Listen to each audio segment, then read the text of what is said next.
All right, everybody, welcome in. Schmolke Investment Team, LSU Football Practice Report, Day 2, August 2nd. Mike Scarborough here with Buddy Songy, and I think we got a lot more to talk about. More organized. We still had 3 periods today, but we got a little bit of extra time. Got to see the punters in action before the clock started ticking. And as always, we're going to have a lot of footage. I shot in 4K 60 today, so I think you're going to love the HD footage that we got coming your way. But what'd you see, buddy? TGIF, everybody. Happy Friday morning, day 2 out at the Ponderosa. Look, Mike and I were both a little frazzled a little bit yesterday with the heat and humidity. This is a much better day. We had a quickie practice, 10:15-ish to about 10:30, and you'll get this report after LSU finishes practices. But I got a lot more tidbits.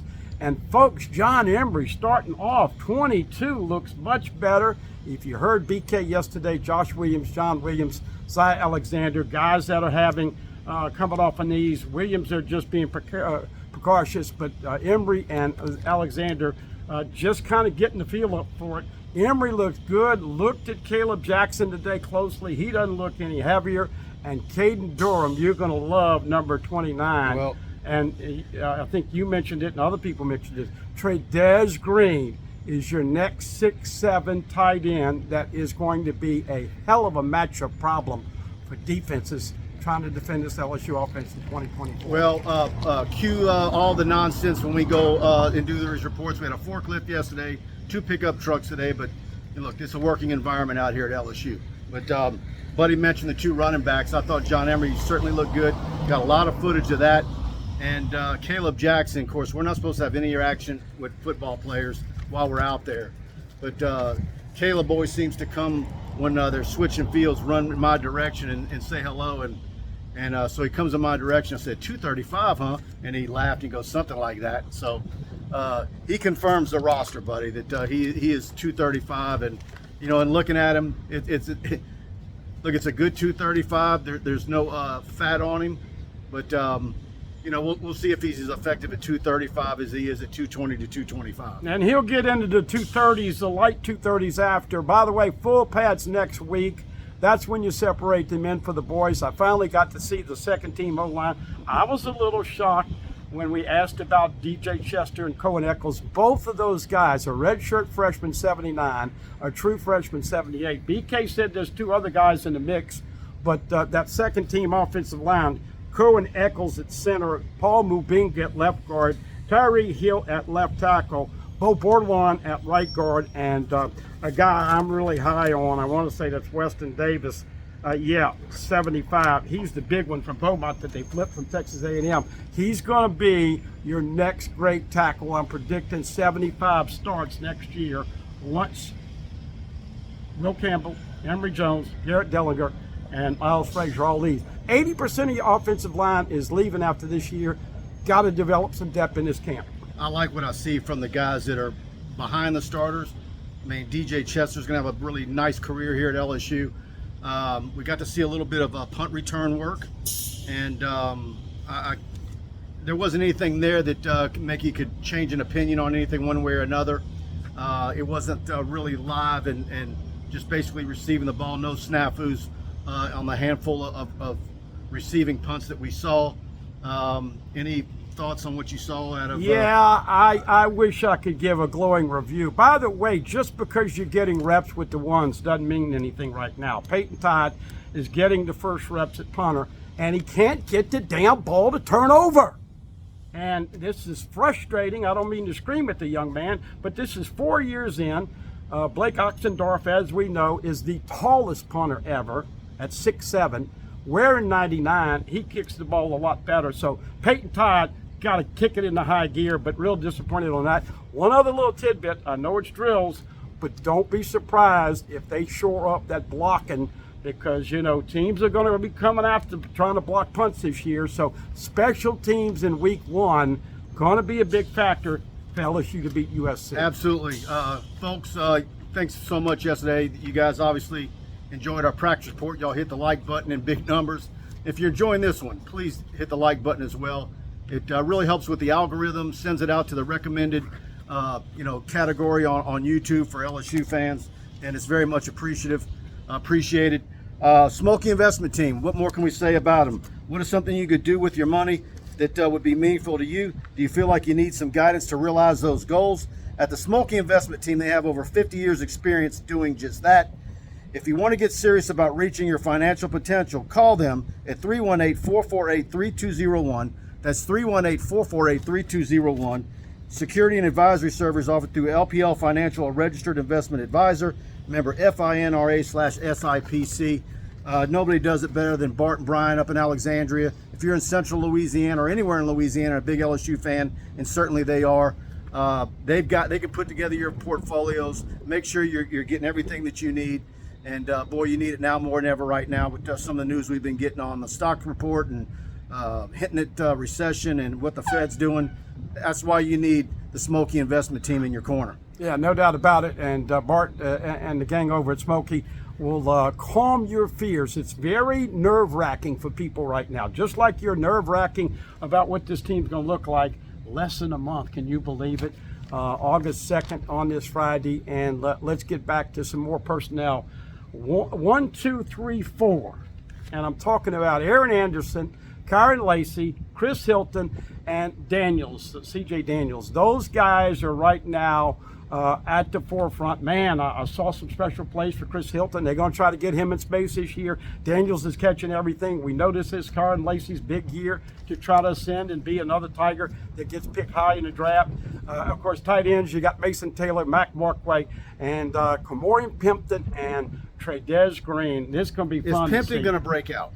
That's the question. I think this is a year for him, but once again, now that you got Trey'Dez Green, he better kick it up a notch. But 1, 2, 3, 4, and of course, if you throw in 0, Savion Thomas. So when you're watching these games, 0, 1, 2, 3, 4, all going to be wide receivers, and all of them can actually fly. By the way, we didn't see Shelton Sampson out here this morning. He had to catch. Remember, he hit his head a little bit, probably precautionary. So we'll see if he's back out. But he looked good up yesterday. Yeah. He absolutely did. He had a great, and then, of course, Kyle Parker's still there. Jelani Watkins, once again, number 17, fastest guy on the team, running 10.19 in 100 meters. Look, I'll say it again today. I think a lot of people were maybe taken aback a little bit when I said I thought yesterday's first day of fall camp was the most energetic and seemed to have the highest intensity that I can recall since Brian Kelly's been the head coach. I think it was a little bit of the same today. I think they're getting in a groove. Obviously, you're days away from getting into full pads. But look, man, they're getting after it. They've got it down to science. They got all the right breaks for water and getting hydrated. And I like what I see out there. And look, we're going to see what happens down the line with Toviano and Trey Holly and some of that news that was broke yesterday. But like Buddy said yesterday, they're still got to iron out some of those legal issues. Yeah, I still didn't see Braden Swinson out there. I didn't get a chance to look at the D-line, but Deshaun Waback, 16, is going to be a big factor from the edge. We know that obviously Savion Jones, Mike, you touted him heavily. This is his money year.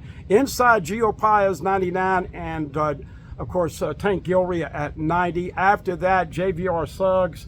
Kimo McAnally is running with the second. I filmed a lot of defensive line today. Okay, good. And speaking of heavy, I wonder if Dominic McKinley might be a little heavy. Yeah. Well, not in a bad way.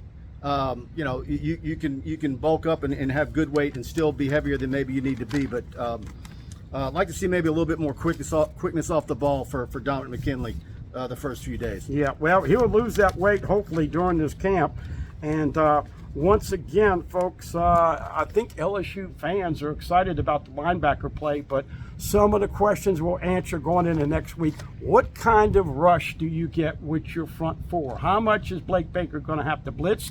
Is he confident that he's got corners that can cover the deep ball and in space to send the kitchen sink? Major Burns looks appreciably bigger and better. He's gained an inch in a little bit, 6'2", 200. Love Jawan Johnson at the star. We mentioned that. And don't forget, safety has got a ton of depth, but still got to figure out at corners right now, Ashton Stamp, Sage Ryan, P.J. Woodland, and others. The two Ohio State guys have got to come up, J.K. Johnson and Jair Brown. And so a lot of work in progress on the defense. I still think the offense is pretty much way ahead of the defense just with personnel right now. I agree. But I like some of the things that we're seeing from LSU's defensive backs as a whole. And, look, look, we've got other periods that we were able to shoot. We got a whole practice yesterday. I think Monday is really going to be a day where we maybe get to see a lot more. Obviously, we don't get any access of Sunday's recovery day, but they're back out Monday. We'll get player interviews on Monday as well, and it's going to be here before you know it, buddy. I think it's going to be a quick August. I really believe that. Other questions that we will talk about next week in our reports: how much run pass do you have? How do you replace 1,134 rushing yards from Jaden Daniels? Are you going to have a go-to guy, a guy on third down that you know he's going to catch the football and get you to 3 or 4 yards? How many targets does Mason get this year? Everybody knows that he's been getting talked up, and now that you don't have Neighbors and Brian Thomas Jr., then he's going to get some more balls. Special teams is going to have a lot of work here between now. I'm going to go ahead and predict it. Oxendorf, I think, will end up invariably winning that punting job. And have you seen much of the kicking yet? No, I haven't. I saw Burrell out there working with a trainer, doing some things. I don't know what necessarily they were working through, but they were out there early, him and another player yesterday while we were waiting to get the word that we could start filming. Curious to see what he's going to do down the line. But yeah, I tell you what else. That's 2 days in a row where obviously we talk about Kyron Lacey all off season, and we saw Xavion Thomas in the spring. But man, Xavion Thomas just looks so smooth. I think he's going to do some really big things. Xavion Thomas is going to get into the end zone multiple times. I really believe that. He is wearing 0, as we said. Aaron Anderson was running with the 3s today, but none of Kyle Parker with the 3s. They got a lot of depth at wide receiver, tight end. Look, the offense is pretty much trying to figure out, okay, how do we control the ball, control the clock, score touchdowns in the red zone and not kicking field goals, and then, of course, leave that defense watching a little bit. Last year, LSU was on the field 2 more minutes a game. Defense was on the field 31 minutes a game. The offense was on the field 29 minutes a game. But they scored so fast, Mike. And so this year, going to be under the center more, going to have the toss back to the tailback, still going to have some shotgun, but you might see the LSU offense shorten the game just a little bit with extending that clock just to protect your defense, because if this defense is on the field 31 minutes a game, then you're going to be probably giving up another 30 points a game. Absolutely. Or maybe 25, whatever. All right. Anything else you want to add on the way out? Everybody have a great weekend. And look, next week is the grunt week. It is a lot of hard work. You get into full pads, separate the men from the boys. You're going to start to have some tweaked injuries. There'll be some guys out here that will tweak something, but we'll give you updates on Sampson and Swinson and the other guys. And look, it's pretty positive right now. It feels good right now with the vibe out at the Ponderosa. All right, everybody. Thanks again for tuning in. Hit that like button, subscribe, notification bell. You know the drill. And we'll see you Monday. Have a great weekend.